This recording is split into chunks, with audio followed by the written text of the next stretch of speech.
Phil. I'm Hilden. I'm Raz. I'm gonna bust his ass. I'm Brandon. Slide jobs by the dozen out here. Hello, this is Thomas. Here. Pisser. I'm John. Sit down the back straight away for the final time. Ladies and gentlemen, boys and girls, This is the Dirty Slider Podcast. Sit down, buckle up, and hang on. It's about to get rough.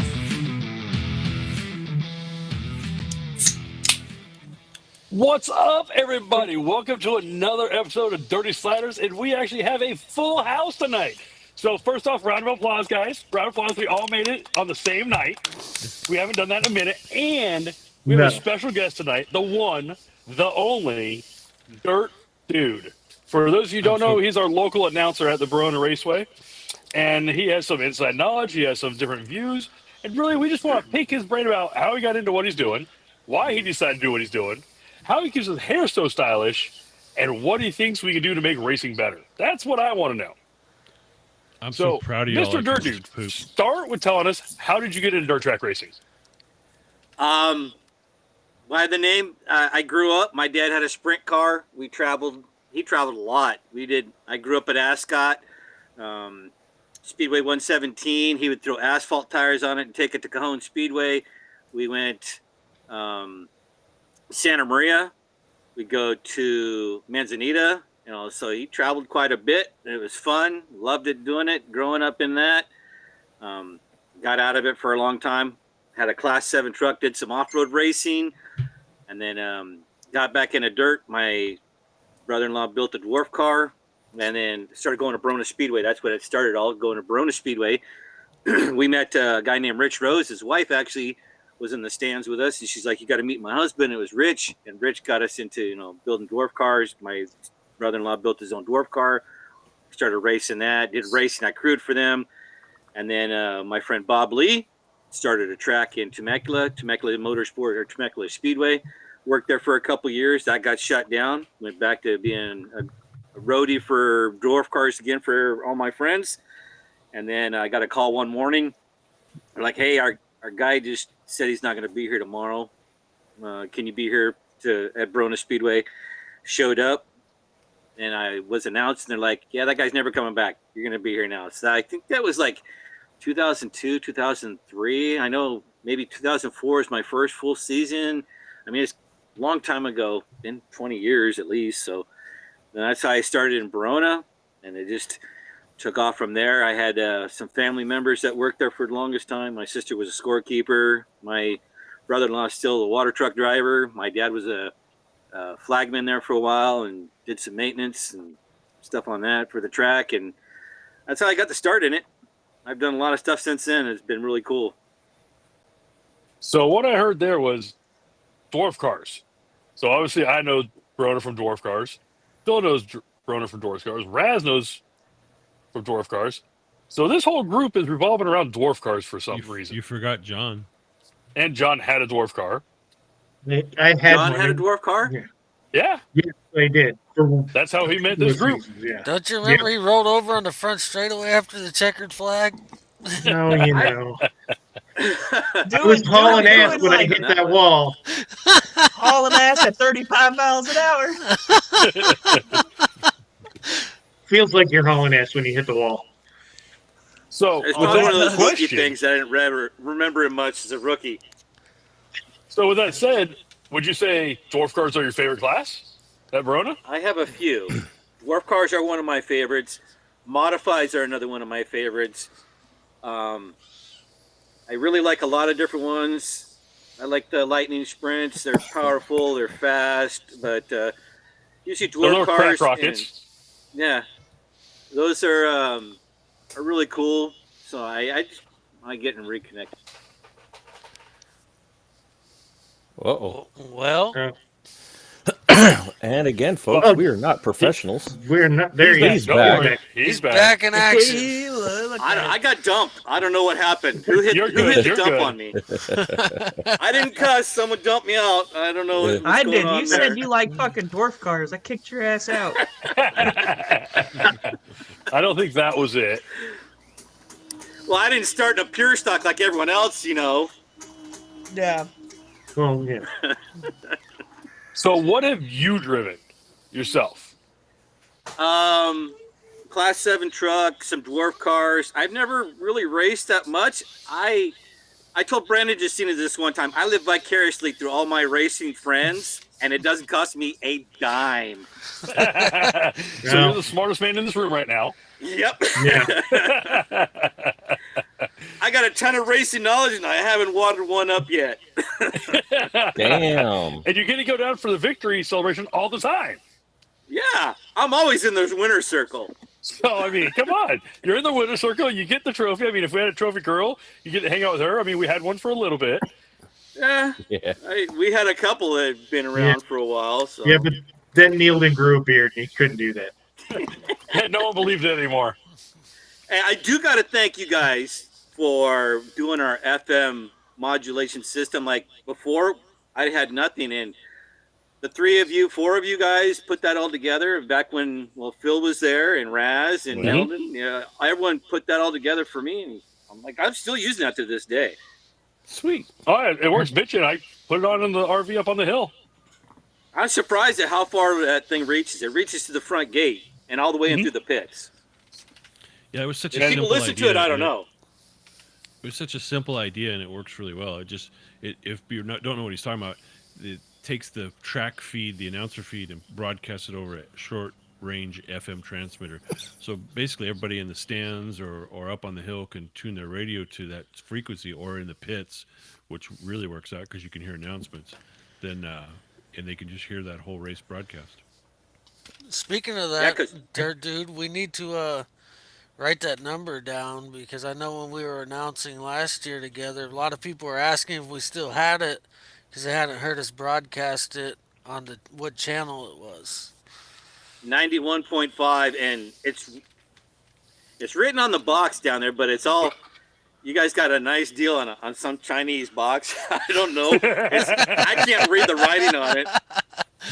All I know is this is 91.5, and I don't know how to operate anything else on it. So if it ever changes radio stations or it doesn't come on, we're kind of like... Just let me know. I'll come down there and push the buttons. That's what I did the first time. Directions are in some language I don't know. That was the finest that Amazon had to offer at that time. Within our budget. Within our budget, yeah. Which was the pennies we scraped out of our pockets. So, yeah. It was gifted to me, and I'm not complaining. I'm very, very honored that I had it, and it's still working. Yeah, we put that in the same year we built that flag stand, right? Oh, yeah, that's right. Yeah, that's still going, too. Was a big, huge thing, too. Speaking of that flag stand, how the hell do 3 of you big old boys fit in that little bitty-ass flag stand? I come around that first time at practice, and there was 3 of you big boys in that bastard. We had 4 up there at one time with Ryan Trim, Robert Chavez, Dirt Dude, and myself. We had a group of us up there. We were testing Ryan max Trim in capacity. that motherfucker? Yeah, goddamn. It's like elephant in a shoebox, man. I think the Hey, only the boy weld, at I the have no track... idea who welded it.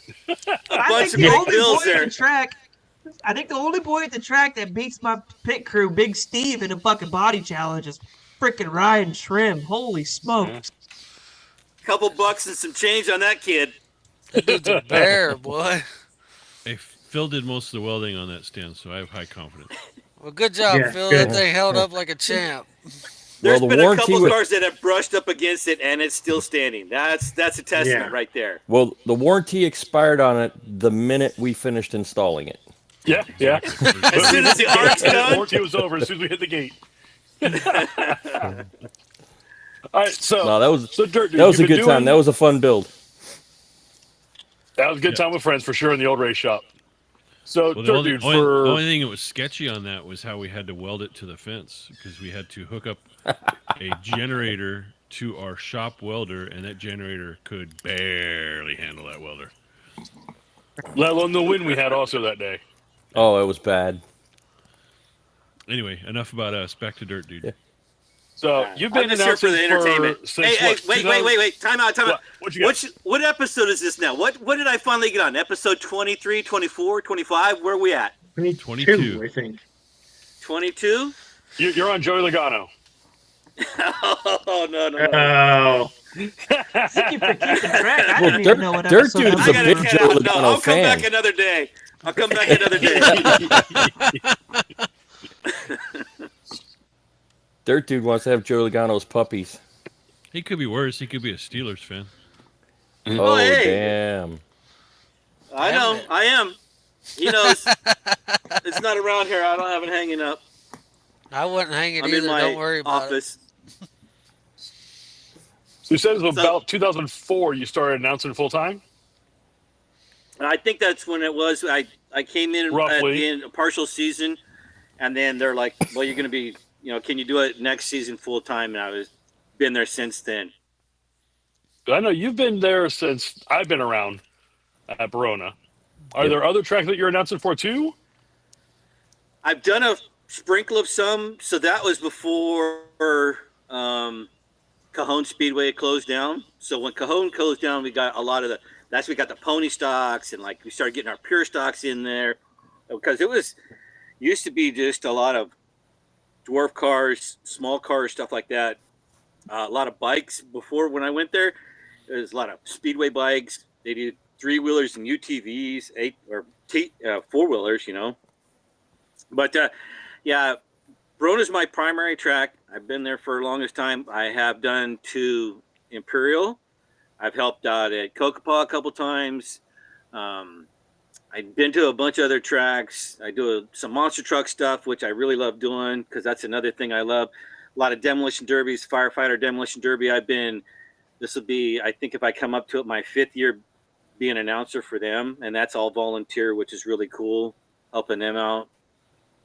And just the monster truck stuff is what I really like doing too. Especially we get a lot of our junior drivers involved with that when we do Del Mar.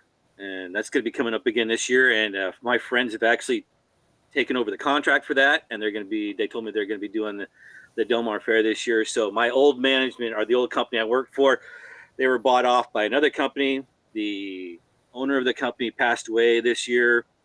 And then so they weren't happy with the new people they got. So they have a new management team for, it's called Full Contact Motorsports, which is a friend of mine who does a lot of sand drag racing and out of Utah. So he called me up and said, he's going to be putting on this year. I'm like, cool, I'll be there. Sounds like a lot of fun.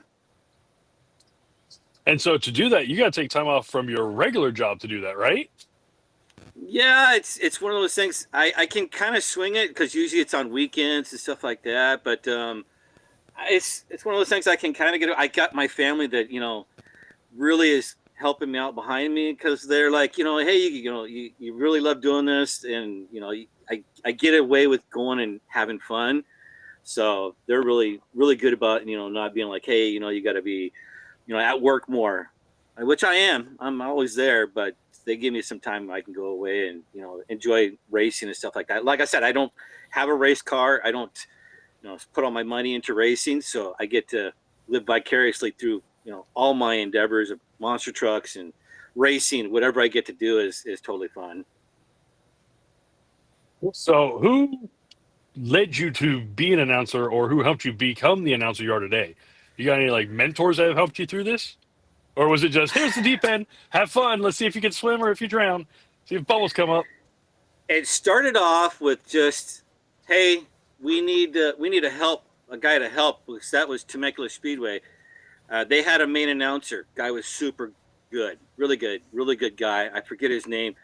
I mean, he was only there for 1 season. And I'm like, okay, well, they gave me a wireless microphone. And when I was there, as anything had happened, I was there after that car stopped moving. And I usually was, as soon as they get out of the car, hey, I'm going to talk to you. Just be cool. Don't cuss. Just don't tell me, why you're pissed off at that guy that just wrecked you. But, I want to make sure everyone knows that you're okay. That's my biggest thing, is like when anyone is over or has a crash, I'm trying to reassure everyone everything's going good. As soon as I know something, I'll let you know. If I see them moving around, I'm like, hey, he's moving around, but it hasn't been cleared yet. So I always want, because there's a lot of family there.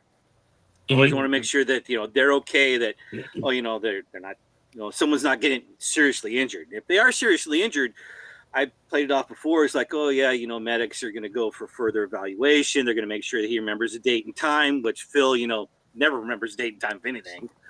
But he remembers the president. We got that one on video.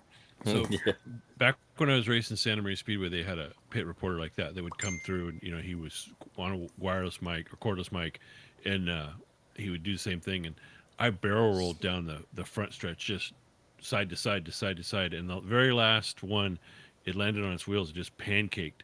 And when it did, my boys went down and tagged the seat, and I had a radiator overflow that was in the trunk. Well, the motor stopped running, so it's pushing water out this overflow bottle that was in the trunk. Well, the fire crew thought that was fuel, so they, hurried up and hustled me out of the car. And I get out of the car, and I'm leaning against the side of the car like this, not feeling real good. I feel like I'm gonna throw up. And I hear this guy come over and says, "Man, that was a wild ride. Are you okay?" And I thought it was one of the fire crew, and I went, "Yeah, but my fucking nuts hurt." And I heard it go out over the whole PA to the track. It was the guy, the infield reporter, and the crowd went, "Ah!" That's why I always wanted to warn him. Like, hey, I'm going to talk to you real quick. I just want to make sure your friends and family know you're okay. So don't really cuss, because the first thing they'd be like, "That fucker cut me off," and it'd be like, or that guy was an asshole. I was just like, yeah. So it's been pretty good from that. Like I said, that was the first season I was just kind of roving pit reporter, and that was a lot of fun. Got into it, and then the next season the guy's like, "Hey, I can't make it back." He was like doing football and stuff like that. Like, he was an announcer for different things. So then Bob Lee's like, "Hey, you want to do it full time for us?" So I was doing that, and then every time something would happen, I'd run out of the booth and go down there and trying to do both.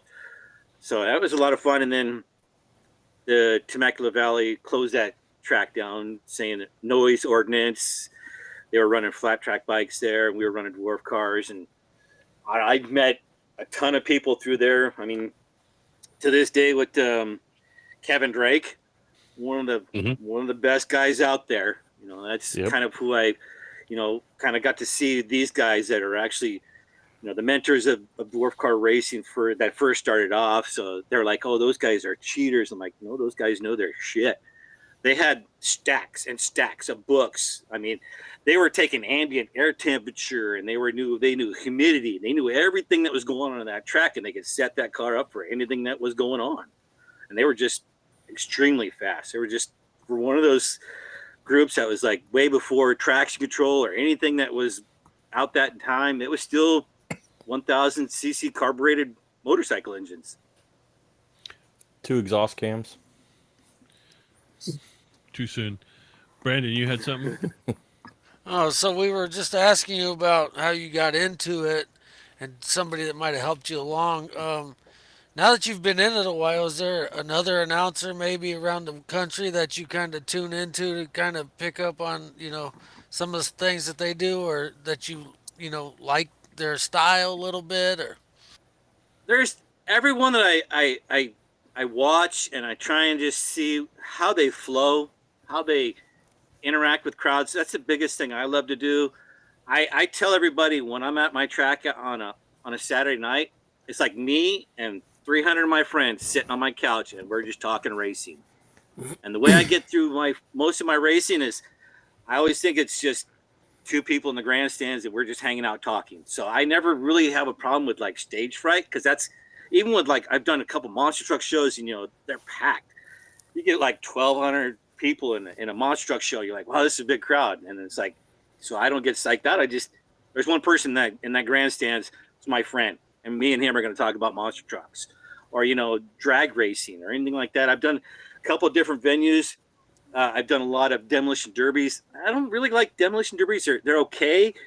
They're not really my thing, but they are kind of cool. I do like, circle track. I'm not a big fan of asphalt.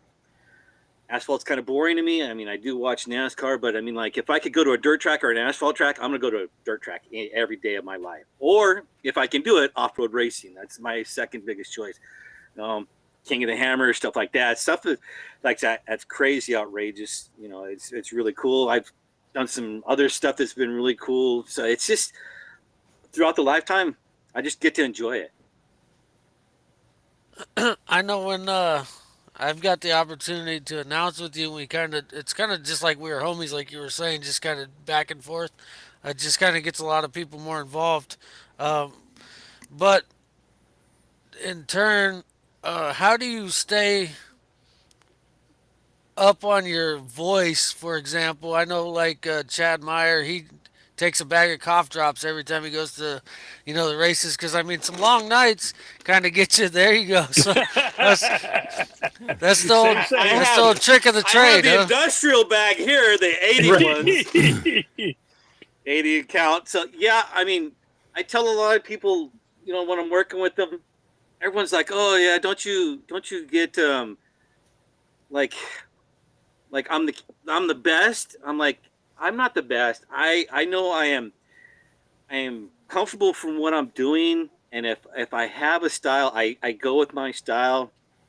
That's the other thing too. Is I tell a lot of people, I've worked with a lot of other announcers.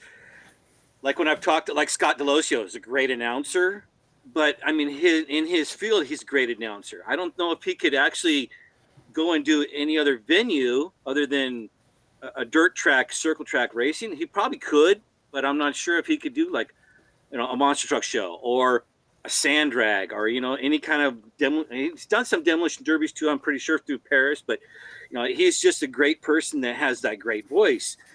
But I tell a lot of people that I'm starting out, I'm like, you can find people you like, but don't imitate them. You got to become your own person when you're announcing.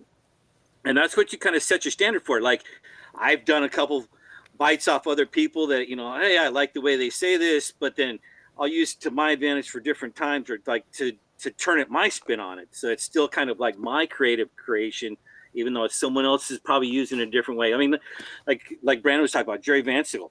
That guy is crazy. He just rolls right out the top, just like, dropping the hammer kind of stuff. And I think that's someone else. But I mean, Jerry comes up with these crazy, funny, opening liners or just little kind of pun stuff. And then bummer part is I'm getting older now, and I really can't like rattle them off as fast. Like I used to remember names. It's just now I can see it kind of catching up. But it's like it used to be. Like I'd roll off with like just quick whips and stuff like that. Well, 4 years being in the Marine Corps, I was always a smart ass, so I kind of had like that back at you ability, and that kind of just helped out when like I had people heckling me in the crowd. They bring it on, man. I don't care what it. I was fine with your mom last night, So hey, you say whatever you want. Well, I think the thing. So I mean, you're saying you're getting longer in the. Go ahead, Raz. I think the thing that comes through with you and Brandon and Scott Delosio and guys like Chet Christner is that you're fans, you're race fans, and it shows and it comes through in your energy. And I think to me that if there is a secret to announcing, that's it. Be a fan of what you're looking at. Yeah, you have to be a fan. You have to know what you're watching is cool, and it's like at that time. My clock's going off. So you're the one 6 minutes slow.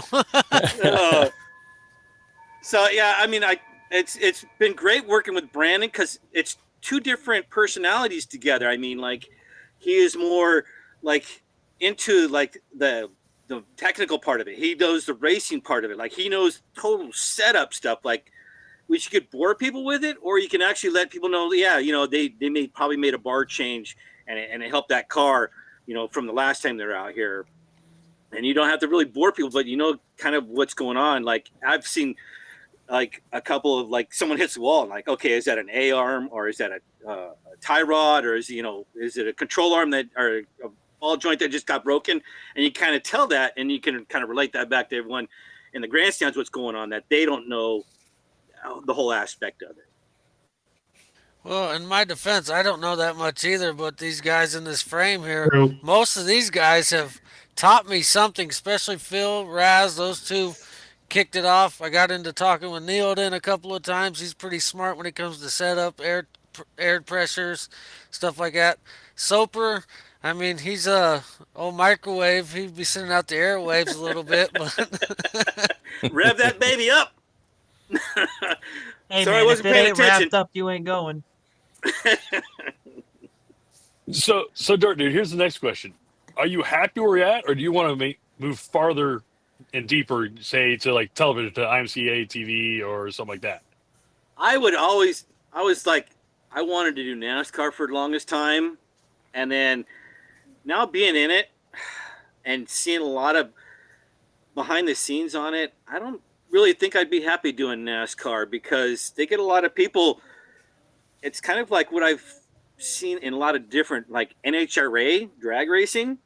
You don't have to be the best person that races as long as you are marketable and you have some ability. You have to, like NASCAR, you have to bring money to the table to get anywhere you're going to go. So like same thing with announcers. You have to have personality. You have to have a saleability, face where you'd be like, they're not going to have like some, like I could probably maybe be a NASCAR announcer, but I don't think I would be that well because, this is not the package they're looking for. They're looking like, Jamie Little, or former racers that are like, they're washed up or they're done. They want to do something else. And now they go to the booth. And that's pretty what, yeah. Or, it's pretty much just hard to compete with that. But after doing like one of my favorite things I've done was been on Jay Leno. And if you guys didn't see that episode, I was on 3 different episodes of Jay Leno. It was my voice.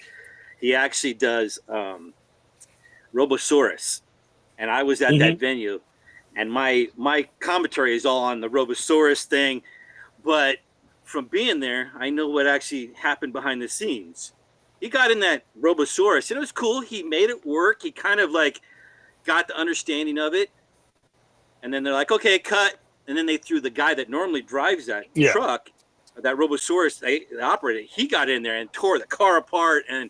But they never show that. Oh, they show Jay Leno still in there, but it's other clips of him being in there. So I mean, it's like from being behind the scenes, side. Like, oh, you never see it. You never see that. Wait, you're telling me You're telling me something on television is fake? No. I don't know. I mean, yeah. There's like actual professionals they get to do that stuff, and it makes everyone else look good. So like, that's what gets me. One of those things. A barn find. You find a barn find, 30 years been sitting in the barn, right? This guy wheels it out, throws a little gas in that carburetor, and it runs. Yeah. That carb has been all gummed up. The fuel is, everything is just junk, and these guys, yeah, we got it running, no problem. It only cost them like, a little bit of time. No, I've had stuff that sat in my garage for a month, and I can't even get it to run, And these guys are like, yeah, it works. Well, granted, that stuff was before the ethanol junk. Yeah, true, but you're still like, if stuff still sits in there for years, it doesn't really, it's hard to get it restarted. But I mean, that's the whole theory behind television. Everyone's like, yeah, because now everyone's like, when the whole, auto auction stuff, everyone's like, oh yeah, my car is worth millions. No, your car is worth 1,000. These guys made it look good on TV, and they flipped something, and then they're gonna sell it for $1 million. And you think you can do the same thing? Well, no. Just like what is it? The TV shows. She's a teacher. He makes pottery at home. Their budget's $5 million. Right. Well, it's like house hunters and stuff like that. Like, you're gonna flip this house for 1,000. They got a winning lottery ticket in their pocket too. It's just one of my favorite things. I've been to SEMA and I've seen a lot of those cars and a lot of those a lot of the people that build all that stuff. That's really cool. I love SEMA. It's one of those cool things. But you get up close to some of them cars and you're like, yeah, there's a reason you see them from a distance. They look great from a distance, and you get up close, you're like, woo. I knew a few women like that. Front. That's like when the bar lights come on at 2 and you're like, oh, damn. Never mind. I gotta go. I'm going home. That's like every PRI show. That's like every paint job I've ever done in my life. Good from far, but far from good. It's like 50-50. Like the total thing with monster trucks. Monster trucks look great from the top of the stadium, but you get down there and you see how much fiberglass those guys, they roll the bodies off them every. Zip ties well, it depends on who you're running for. That's the biggest thing too. Now, like you get into Feld Motorsports, those guys are paid to destroy their trucks. That's it. You don't go out there for Feld and do not, he's like, you must crash these trucks. You must give it everything. But if you're doing that on a local venue, like a traveling show, they're like, that's money out of the pocket. You know, we don't have 30 grand to put in a motor every time, or 20 grand for the body every time. So it's just like you go out there, you put on the show, you entertain, and you leave everyone leaves happy. What? Okay. Everybody leaves happy from a racetrack? Hey, we had monster trucks at our track, and it was raining, and everyone still left happy after that one. I was very surprised. So that was a shit show on the first show. It was awesome. Dirt Dude, I'm going to give you the magic wand, so you get to fix dirt track racing. What are you going to do? What does dirt track racing need that it doesn't have? Depends on which division you're talking about.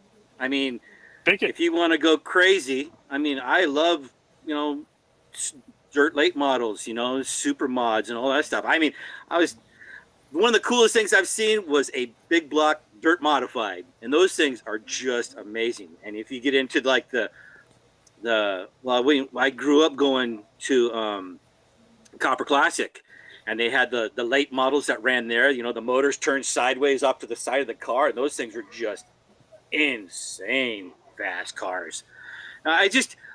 If I could really change things and really wanted to make a change, I would like to get our pure stocks back to a pure stock, and try and get all the crap out of it. Like, you're running a pure stock, dude. You're not running a super stock or a street stock or anything like that. Just keep it a pure stock. If you want to move up, move up. If you're not, I like one of the things they made this year was the rev limiter. I'm like, that's a great thing too.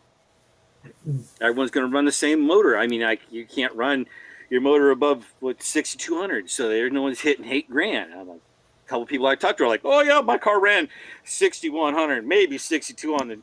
I run it. I'm like, no, I knew you were running 7 or 8. I know you don't have to lie to me. Lie to your wife, don't lie to me.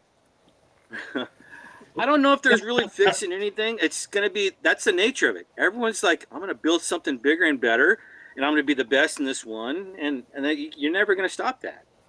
But if you can get your cost down and keep your beginning groups where you want to have like an entry level position, which is the best thing. And then after that, okay, go crazy. Even when I follow the IMCA stuff, I'm like, okay, you made a ruling now that you can only run this carburetor, or this transmission, or this front end, which is their front end. I mean, you still got to buy that. I mean, it's still, there's no getting around like a cheap sport really anymore. I mean, nothing is really ever cheap in any kind of racing, boat racing or go-karts. Everything is going to be a cost. And it depends on how much you want to spend to how much you want to try and win. Right. So did you hear last episode that we were talking about the LS based late model? 5348, 10 grand on the track. What's your opinion? I think a lot of changes need to be made. They need to have a bone stock motor with fuel injection and get rid of carburation. Yep. Absolutely. Yeah, it was a handout. Here's your ECM at the track. I mean, obviously you're going to have one to load and unload and all that, but you had to run the track ECM on race night. You got handed to a check-in, put it on, tech through. So you take out all that traction control for the most part. I mean, if a cheat's going to cheat, they're going to cheat something. But if you're on an entry-level class cheating, you're a piece of junk. Well, you notice that in the driver ability too. I mean, I've seen drivers that are like, that guy can drive anything. And there's guys that like, he couldn't drive his way out of a paper bag, but he's got the equipment to make him drive like he can drive like everyone else. Which, there's a few in the industry, a few people in the sports. I'm just like, can jump from car to car, and just like, prime example is Kyle Larson. You can give that guy anything, and he will figure it out within 5 to 10 laps, and he'll be like, working on it. I'll have this thing to the front by the end of this episode, or by the end of his race. We had somebody on a couple episodes ago, Christy Barnett. Her and Sherman Barnett, they race, 3 or 4 different classes a night at the track. So somebody like that, can move from a modified to a dirt truck to, whatever else they're running and win and be competitive, that's pretty impressive. And just wait till now, because you have a lot of, I always call them junior drivers. Everyone calls them the kids, but they are junior drivers. They, our junior drivers out there in the infield, they're starting on these other cars that they have the experience. By the time they get to the track, the big track, they've been racing for a while and they know how to dial stuff in, how to work stuff. They've been practicing pretty much their whole life. And when you start to see them getting out on the bigger track, I'm sure they're going to be, ones that are going to be like, that kid is just, or that driver is just amazing because, they've grown up in it. I'll call it out right now. The guy who's going to be a monster when you put him in a big car is Cody Isabella. Oh yeah, he'll be one. Yeah. I'm thinking, well, like Bryson Byford, him and his Another grandpa's one. been Him and working Cody on a are bunch back of and stuff. forth. That kid's he'll have it pretty much dialed in. The whole thing with that, I mean, Nathan DeRegan, that kid grew up in a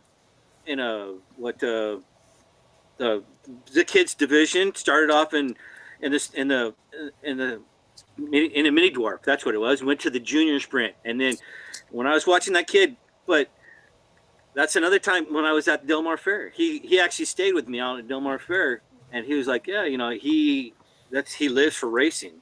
When he wasn't in his car practicing, he was on his, at that time was PlayStation. He was doing racing, but that's before the big online stuff came out or the online racing or anything, where you race your friends. He was just always constantly playing any kind of racing game he could, dirt drift or anything like that. Yeah. And speaking of Nathan, did you guys see his post on Facebook about all the trouble he's been having with his car and what he figured out he pulled the fuel filter and it was half plugged with plastic shavings. So apparently when he put new fuel cell in and they didn't get cleaned out enough and just plugged up his fuel cell for the last 2-3 weeks, he's been having trouble racing. He's like, that'll happen. Gotta check before you do it. Yeah. I saw that just a few minutes before I jumped on.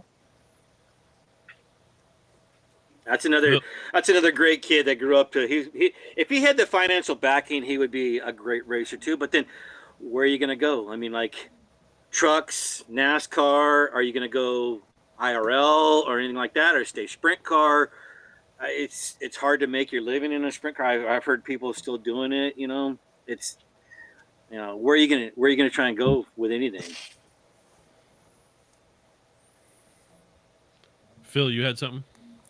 Yeah, so Dirt Dude, how much of your job when you go down to the track, and I have received some of your counseling before we've gone live on the mic afterwards. So how many psychology classes did you take to deal with some of us hot-headed drivers?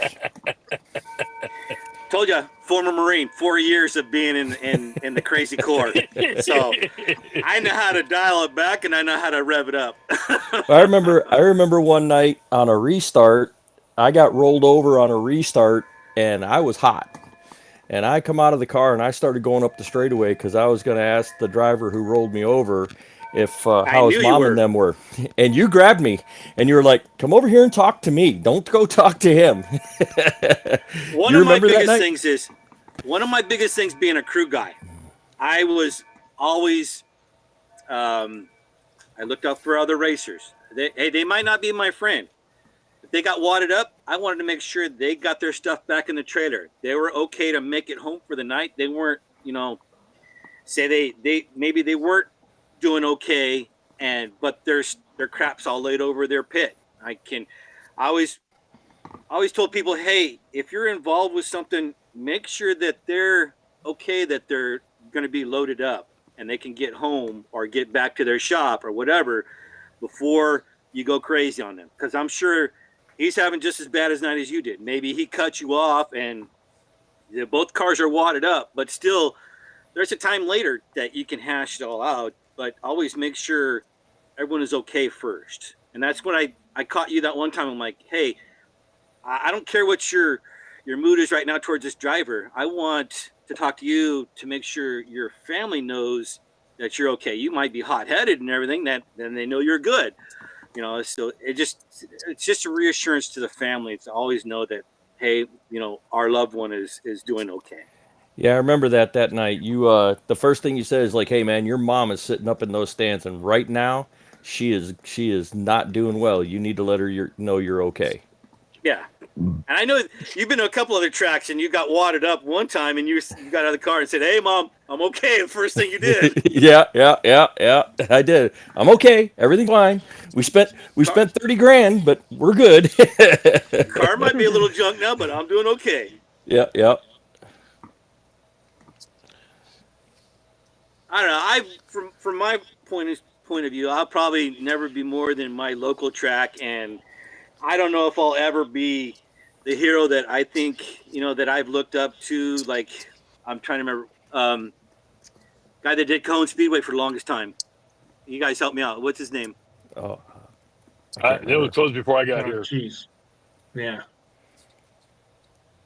He's been around forever, and everyone says he's a legend. At the track and everything.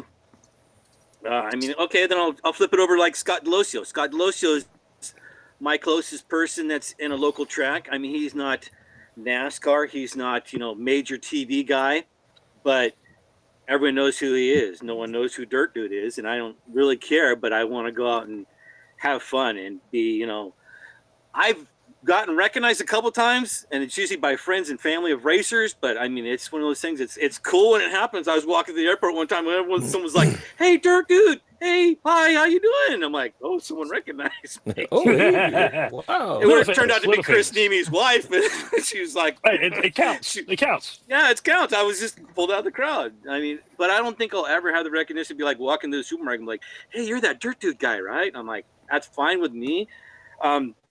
But it's still one of those things that's cool when it happens, but I'm not on that level. I don't think, but I'm still having fun with it. I still enjoy it. I mean, like I said, I've helped a couple other announcers coming up through this, and working with Brandon. Brandon's great. It just has to have the time, the ability, and he's got his own style now, and it's really cool to watch him work on his format and what he's how he does his show. I'm sure he'll probably, if he ever gave up racing, he'd probably just be a great announcer too. So what's coming up for Barona? Well, one more practice. We have another practice on the 15th. Monster trucks on the 29th, and then we start our season, and it's every other weekend. We have a Dwarf Car National scheduled. We have the summer shootout. First ever at Barona. No. First national ever at Barona, right? No. Back before everyone started racing it, they had a 3-day Dwarf Car National because I went there with my brother-in-law when he was running his dwarf car, and that was before I even worked there. So, yeah, that was when we traveled with dwarf cars. That was in the 1900s. Yeah. Oh. Well, they just got away from horse drawn, so the single cylinder. It was a step up, You had to have the Just oiler Texas guy British with Stratton. you. Yep. The Oh, they're co-pilot, two-seater the dwarfs. mechanic. No, that was. I think I got into it like late '90s, early right around 2000. I know like 99, 98. So I think they had one then, and it was a huge event. That's back when Troy Salazar was racing with them. I think Scribby was still there, and I'm trying to remember who was. I think Scribby might have been running the track at that time. Scribbolito, whatever, Jim Scribbolito. Mm-hmm. You guys don't probably recognize that name. Oh, I do. It was a COD, I think it was that they ran that dwarf car class. There was a couple different dwarf car classes because we ran. Trying to remember the name that we ran when we were doing Temecula Speedway, but there was a couple different dwarf car classes out there, and he was running one, and I think he went to Texas and started his own track and ended up getting injured, and I think he's passed away since then. So He has. long time ago. I mean, there's been a lot of drivers I remember coming back from dwarf car. So probably at least a quarter century since there's been a national at Barona. Yes, I'm sure about that. It's been since 2000s. Yeah. So it's a This is big the deal. first time for anyone that's really been around here, other than the original. Because the track's not even original anymore. Because when we first started going there, it was 16th or something like that. It was a small track. Because I remember when we started doing that one, we had the fires come through. Was that 06, 07? We had those big fires that came all the way from the mountains and burnt all the way to the coast. Yeah. That And would have been that would have been the Cedar Fire in 03. was that 03? Yeah. Because there was another one after that one. I thought 07. So there was one in 07. For some reason, it's sticking in my. That on tribal land, once there was something like that happen, they let us. We could actually remove trees. We could move rocks, and that's when we grew that track. Like the pit grandstands were never there. That second lot in the upper pits was never there. After the fires came through, and the Indians are like, Native Americans are like, hey, this tree is no longer with us. You guys can actually take it out now, or this rock, it's okay to remove this rock or break this rock. And so we just went crazy and let's make it.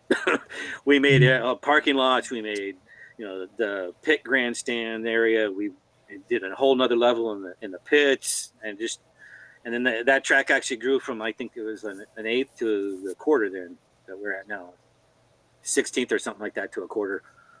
So that was one of those cool things, just being part of that. Well, let's not forget to recognize Todd and Trish Salazar and all the hard work that they do. I think every one of us here has been touched by that track, Barona Speedway, and Todd and Trish are a big part of that, as well as you, Dirt Dude. So we wouldn't be friends without that track. Let's be honest.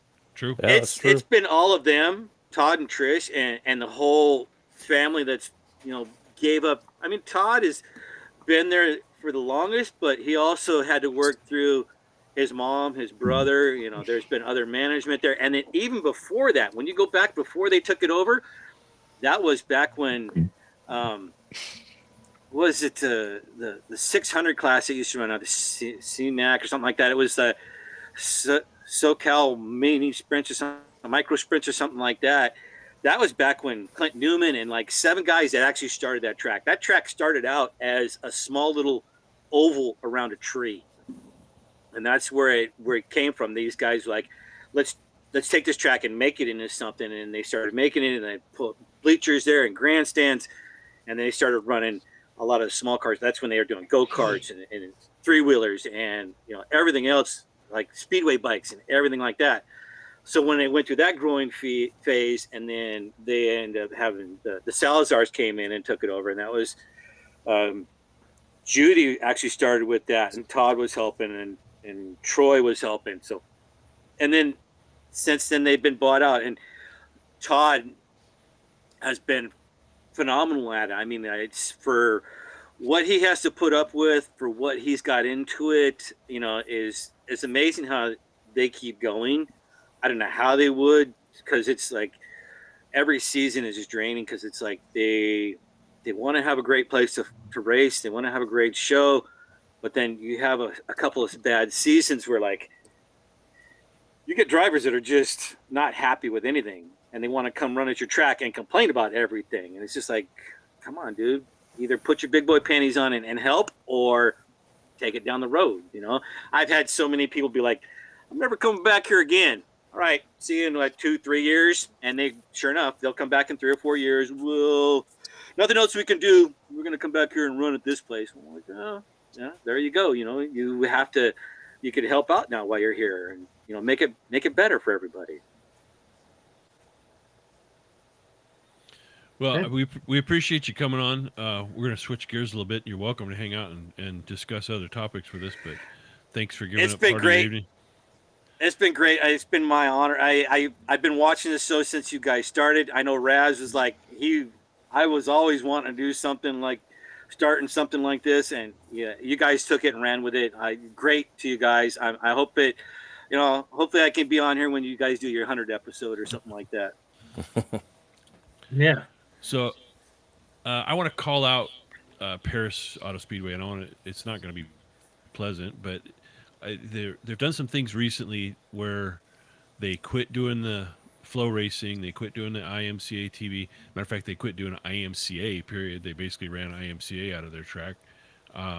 They're not on my race pass. So what it comes across is that they're just being cheap. They don't want to pay any franchise fees or anything. And it is so hard to find results for that track of what happened. Obviously I'm in Kentucky now, so I'm trying to get on the internet and find out what happened, how did everybody do, and all I know from last Saturday night's racing is Ricky Lewis won. I had to do some like internet sleuth stuff to find out how Shane did. Shane started 21st and finished, I think, 17th. Which for all the bugs he's had in that car, that's great for him. But I mean, it shouldn't be that hard to find results.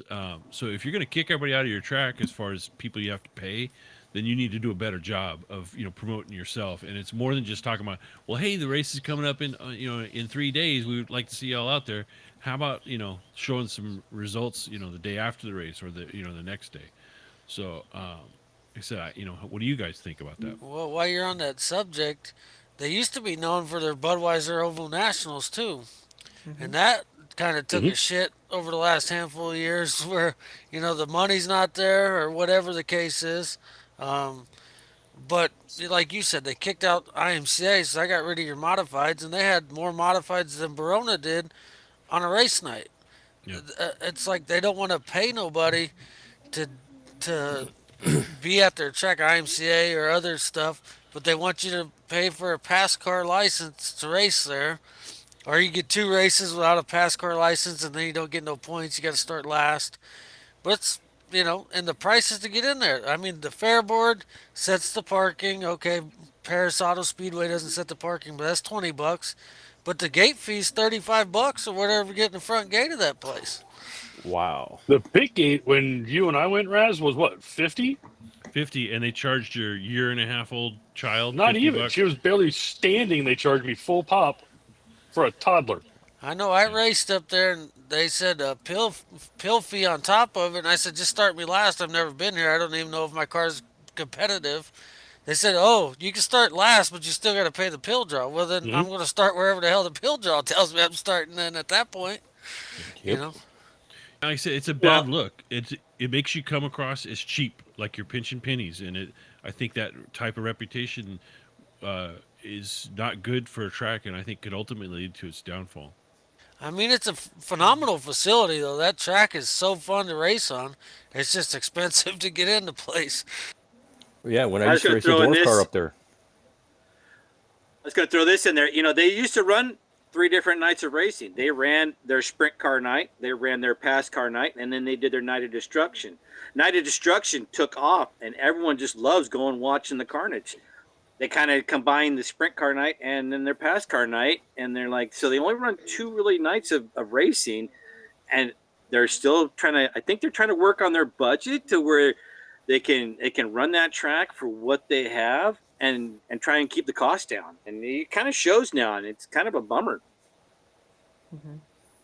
Like I was saying, is when we used to go up there and run the dwarf car, it was crazy because we knew we had to budget at least an extra $150 just to get the car in, because they would charge us the pill draw, and then there was some other fee on top of the pill draw that they wanted us to pay when we were there. And I was just like, I hated it.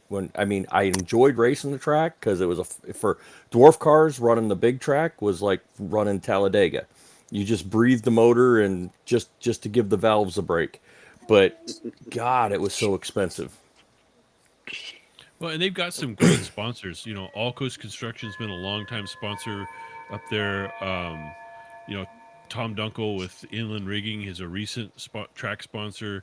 And I'm missing a few, I'm sure. But, they have some great sponsors who have been very loyal to that track. So I don't get it.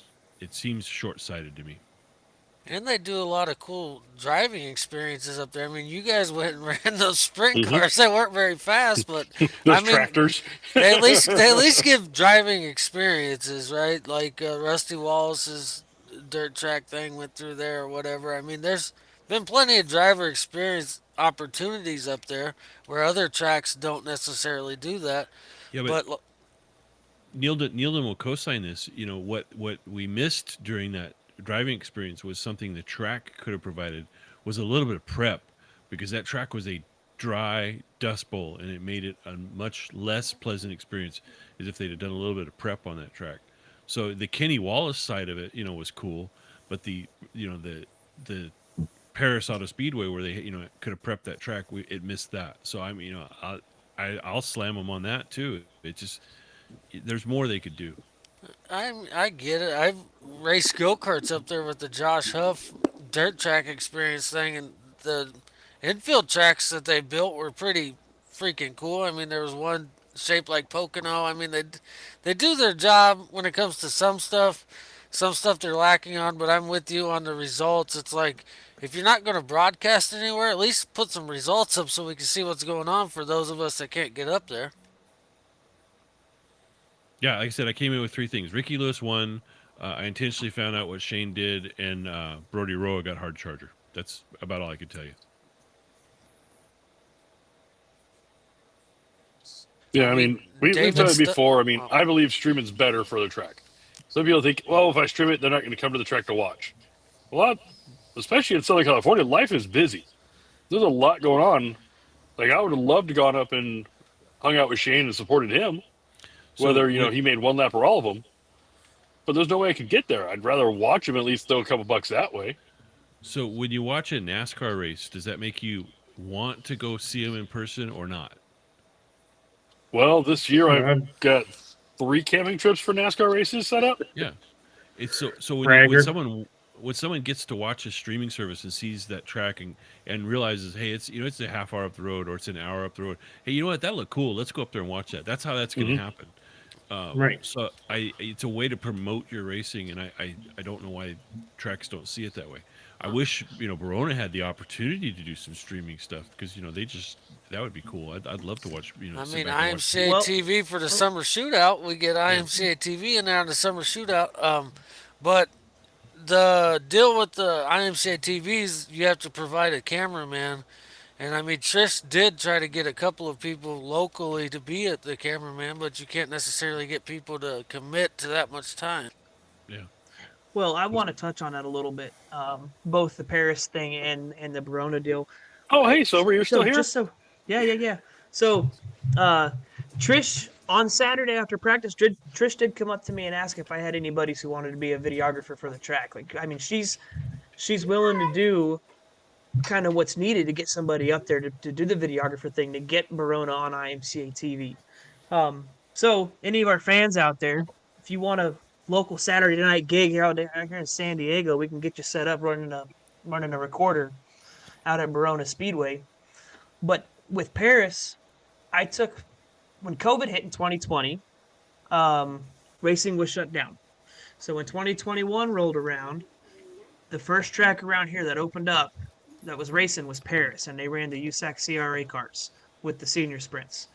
I packed up the whole family. My youngest, Waylon, was 3 months old. Took them all up to Paris, and we watched the USAC CRA guys and fell in love with it, right? My oldest son, Landon, that lives with me here, wanted to go back so bad.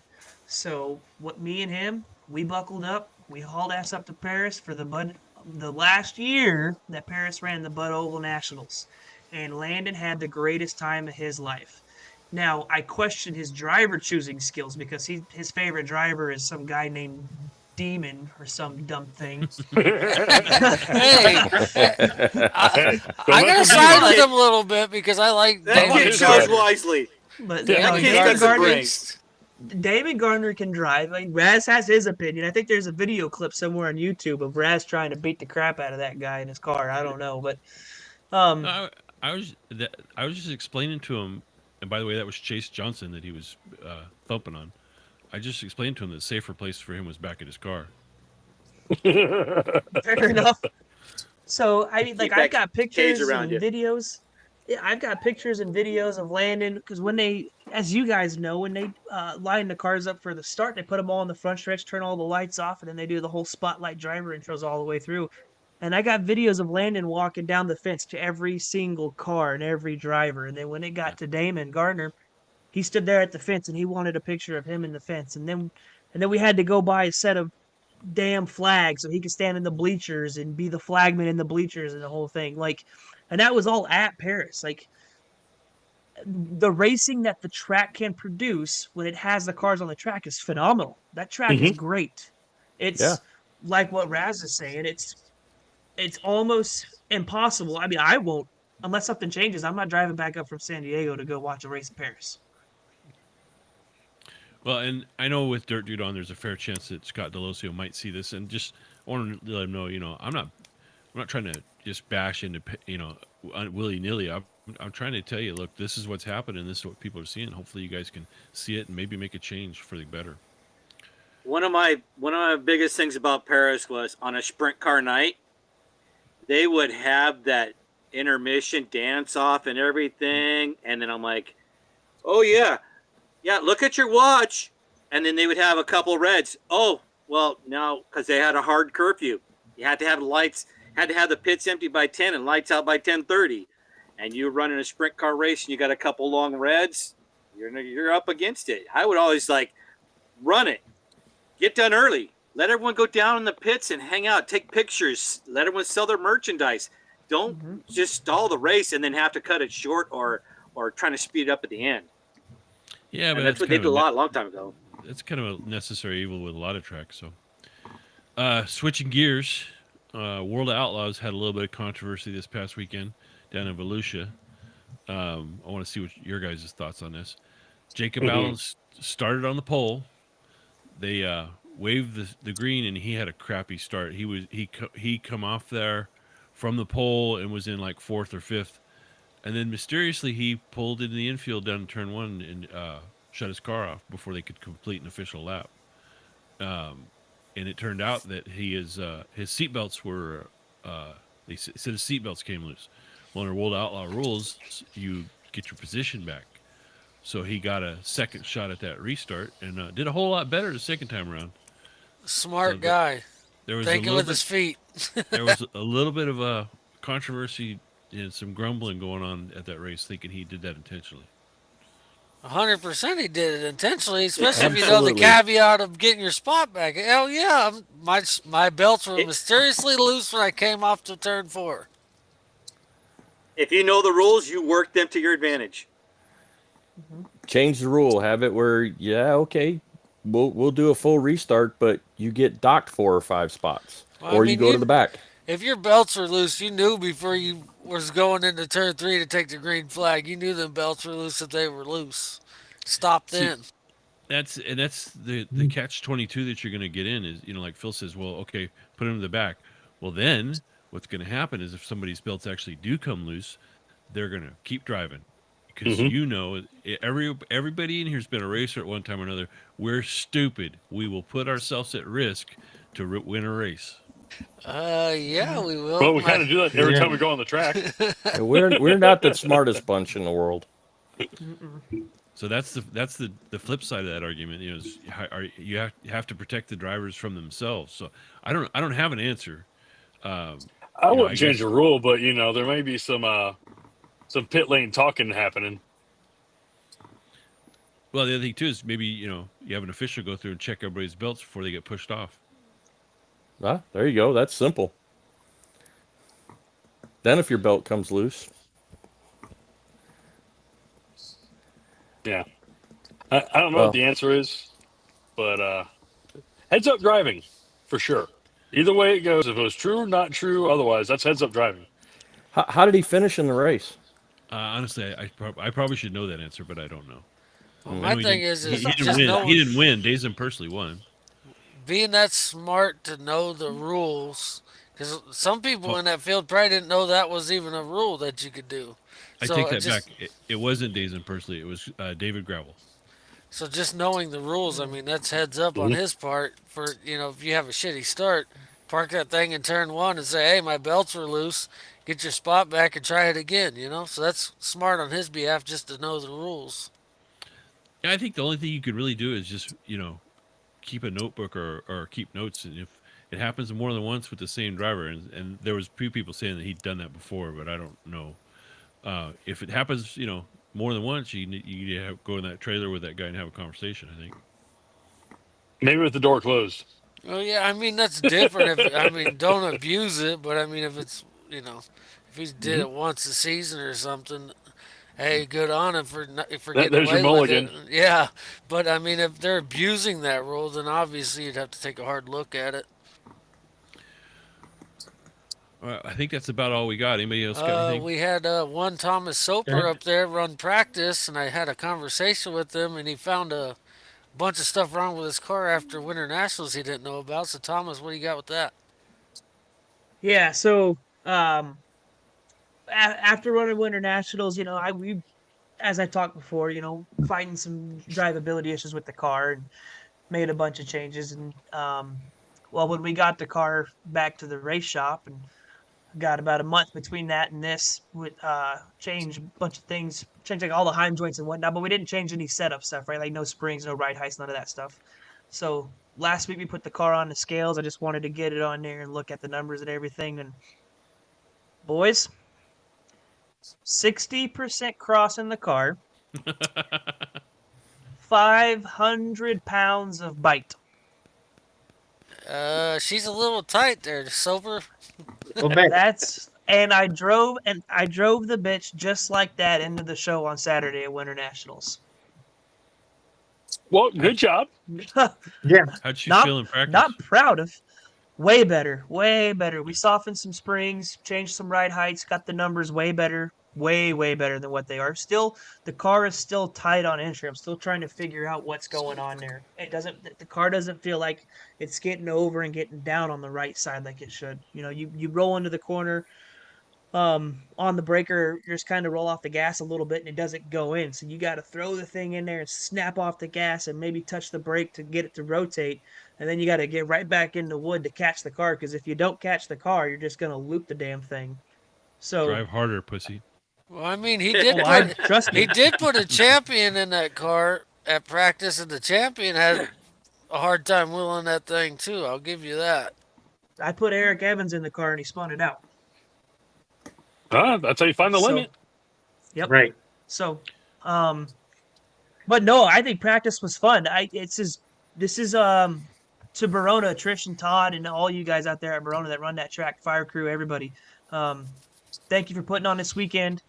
I'll pre-thank you for the next practice that we're going to have. But for a practice day, the track was good. Barona, that place up there at Barona, they got apparently dumped on Friday morning, Friday night. I'm not really, Trish was telling me they got a ton of rain at the track. And so Saturday, it was overcast and cloudy, and it kind of started sprinkling. They prepped the track a little bit, and they weren't too sure what they were going to have with the amount of water that they got. But the track ended up being really good. That second round, you guys were freaking nailing it. That 88 that came out there, he was checkers or wreckers every time into the corner. He was. And something that I was happy with my car is the first practice session I went out, it was just me and Steven, and I stayed right there with Steven. Now Steven would pull out on me a little bit, and then I would pull back up to him. He'd pull out, I'd pull back up to him. And then we went out the second practice session, and a couple of guys out there, second time in a sport mod. They're getting their hands trying to figure it out, all that kind of stuff. But boys, I was passing everybody. I was passing A mods. You were trying to win practice. What you were trying to do? I was passing everybody. Step aside. Daddy's coming through. But we got. One of those guys in the sport mod was out there trying to feel it out, and he was a little uncomfortable, a little sideways. It's practice. He's learning the car. I get it. But everybody was kind of like stacking up behind him, trying to give this guy space. I didn't come to practice to run half throttle and not figure shit out. So I got up on it. Everybody fucking bunched up and it was washing up the track trying to not run into each other. And I just drove around the bottom of all of them and just looped them. Get the hell away from them. Maybe you could put a clip of your practice on the YouTube channel there, because I sent you that clip of practice. I did get the clip of you trying to win practice. That's a pretty bold move, Cotton, there, because I know David Hunt, first time out in the sport mod, was practice, and I'm sure that's who you were talking about. I mean, he was keeping her straight, but he just wasn't necessarily as fast as everybody else, which was good. But shout out to David Hunt. I mean, he's obviously getting his feet wet in the sport mod division this year, and his car looked pretty damn good. Yeah, but that's what I'm saying. That's what practice is for, right? If you never get in one and you try to jump in it on a race night, like you'd rather have this opportunity in practice to be able to figure it out and put some laps under your belt. So I'm not bashing nobody, not saying nothing bad. It's just some guys are out there trying to figure it out, and I'm trying to, not dust the cobwebs, but really trying to dial my piece in as best as I can. Yeah, dial it in. Right. Yeah. That's okay. That gave Soper his Cletus McFarland moment. Yeah. Driving out there like a bald eagle. I'm the best damn race car driver. Man, I passed all them A-mods. I had the best damn driver out there. He was definitely hot dogging it down into turn 1. You see all them guys I passed in practice? Goddamn. Hot laps champion, boys. Hell yeah, we won quite a few hot laps. Yeah. All right, so this being our 22nd episode, I want to close it a little bit differently. So those of you that know me know that this is something near and dear to me. I've posted about a bunch of times on Facebook. And, Soper is a active duty military, and everybody except me and Nilden are veterans. 22 veterans a day take their own life, and that's 22 too many. And it has been 22 veterans a day for at least 10 years. Why aren't we making any headway on this? Why aren't we making any progress on this? So I'm not here to promote any organization or tell you to go to the VA or anything. But if you got a buddy who's, has served, give him a call. Check in on him. Make sure you're doing okay. Yep. That's all I'm saying. Yep. So Yep. I know it's kind of closing on a downer note, but Well, I mean, if anybody's going through something, you need to reach out. You can reach out to any one of us. All of us will answer the call. yeah, my phone PT. rings. My phone rings. I'll answer it anytime. Absolutely. PTSD is brutal, and it's brutal on the people that have it. Mm-hmm. Yep. So don't mean to close it down on a Debbie Downer, but it's important. No, and yeah, it is important. I'm going to correct your ass. I did not actually serve, but I worked very closely with the Navy. I was not actually in the Navy. Hey, I had some of your That's fine. dolphins on my ship one time. I remember when we put the swimming pools in the well deck. I might have been there. I want to. Hey, Dirty, what are your socials, buddy? How can people find you if they want to put you on TV? I know Soper's got something I before really- you go to socials, though. Yeah, I really don't have much. I just Dirt Dude on Facebook. Hit me up. I'd love to have a bunch of friends, and I'd love to grow my page. And it's just an honor being on here with you guys. So the tens of you that listen to us that aren't already his friend, go on there tonight. Go Let's on. see if we can I get might him get to one more. 30 friends.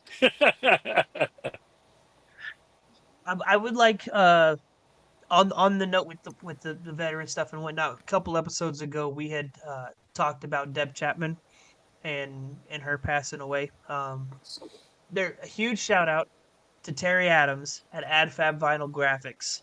He made a bunch of decals in memory of Deb Chapman, and if anybody here wants some, you can reach out to Terry Adams at AdFab Vinyl, and he can get you those vinyl stickers that he made for Deb Chapman. He handed me two, and I put them both on my car before I started practice on Saturday. Yep. I just had him here. I had one I put with my Rick Chavez. One I got from Rick Chavez. It'll go on my safe. All right. Well, let's wrap it up. Good night, everybody. John, hit the socials. Night, y'all. Hit our socials, John. Hit our socials. We got Dirty Sliders on Facebook, Dirty.Sliders on Instagram, and at Dirty Sliders on X. Watch, like, subscribe, comment, click, ring the bell, all those things. Yep.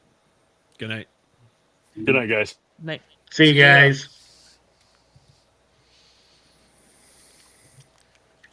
Okay. Keep your open. Well, Cool. I'm at 60%. 60. Yep. You're done, Jesus. Dirt Dude. Okay, That's so it? I gotta. Yep. I was Who's going to sign I up was- my work release program?